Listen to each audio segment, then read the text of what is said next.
বাংলাদেশ। করিমগঞ্জে ভারত বাংলাদেশ সীমান্তে high alert জারি। কড়া নিরাপত্তায় মুড়ে ফেলা হয়েছে সুতারকান্দি সহ কুশিয়ারাঘাট সীমান্ত এলাকা। জোরদার টহল অভিযান বিএসএফ সহ সেকেন্ড লাইন ডিফেন্সে। সীমান্ত সুরক্ষা ব্যবস্থা খতিয়ে দেখতে করিমগঞ্জে আসলেন আসাম পুলিশের ডিআইজি।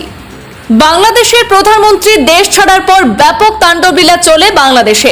এর প্রভাব বাংলাদেশ লাগোয়া করিমগঞ্জ সীমান্তেও পড়তে পারে বলে আশঙ্কা। আর তাই কোনোভাবে যাতে প্রতিবেশী দেশের রাজনৈতিক প্রভাব এই দেশে না পড়ে এবং কেউ যেন সীমান্ত পেরিয়ে এই দেশে ঢুকতে না পারেন, সেই দিকে লক্ষ্য রেখে এবার প্রতিটি ভারত বাংলা সীমান্তে হাই অ্যালার্ট জারি করা হয়েছে বিএসএফ এর পক্ষ থেকে। বরাক উপত্যকার করিমগঞ্জ জেলাতেও ভারত বাংলাদেশ সীমান্তে কঠোর সতর্কতা জারি করা হয়েছে। করিমগঞ্জের সুতারকান্দি সীমান্তে সীমান্তরক্ষী বাহিনীর অধিক সংখ্যক জওয়ান মোতায়েন করা হয়েছে।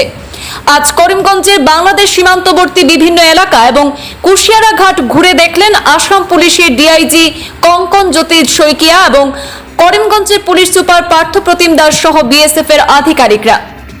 ভারত বাংলা সীমান্ত দিয়ে বাংলাদেশের সাথে বহুদিন ধরে আমদানি রপ্তানি ব্যবসা চলে আসছে।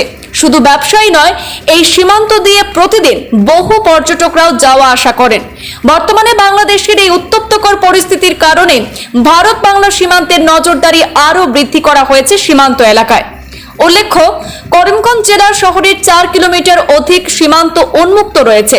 আর এই সীমান্ত এলাকায় কাঁটাতারের বেড়াও দেওয়া হয়নি, তাই এই সব জায়গায় আরো কঠোর সতর্কতা জারি করা হয়েছে। বাংলাদেশের সিচুৱেশ্যনটো মানে কালি তো বহুত বেয়া আছিলে। কালি আমালোকে লোডিং কৰিছিলোঁ এক্সপৰ্ট কৰিবলৈ, কিন্তু বস্তুটো কি হৈছে মানে কালি মৰ্ণিঙত আমাৰ ওচৰত ফোন আহে আপোনালোকে মালটো নিয়ে দিব, কাৰণ বাংলাদেশের সিচুৱেশ্যনটো বহুত বেয়া হৈ গৈছে। কালি 10টা বজাত ফোন আহিলে, সেইকাৰণে মানে কালি এক্সপৰ্ট কৰা নাই।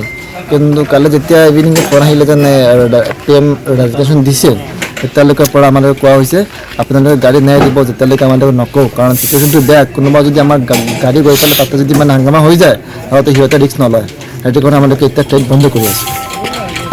এতিয়া আজি মৰ্ণিঙত সিহঁতৰ এছ'চিয়েশ্যনৰ লগত কথা হৈছে, সিহঁতে কৈছে অকণমান বস্তুটো চাই আছে সিহঁতে, কিন্তু আমাৰ বাংলাদেশৰ যিটো গভৰ্ণমেণ্ট ৰিচেণ্টলি বহি আছে, সেইটো মানে অলৰেডি এলাৰ্ট কৰি দিছে সকলো গভৰ্ণমেণ্ট এজেঞ্চিক যে আজিৰ পৰা গভৰ্ণমেণ্ট অফিচাৰবিলাক কৰিব লাগে।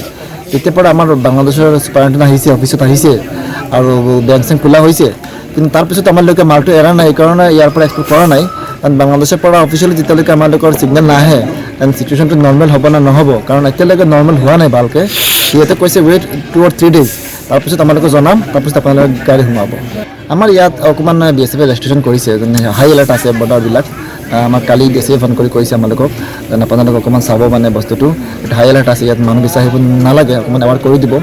আমালোকে ঠিক আছে এক্সপৰ্ট ইম্পৰ্টত কিবা বাধা নাই, তাৰপিছতো আমালোকে বিচাৰিছোঁ মানে ফাৰ্ষ্ট আমাৰ নেশ্যনেল ছিকিউৰিটি ফাৰ্ষ্ট।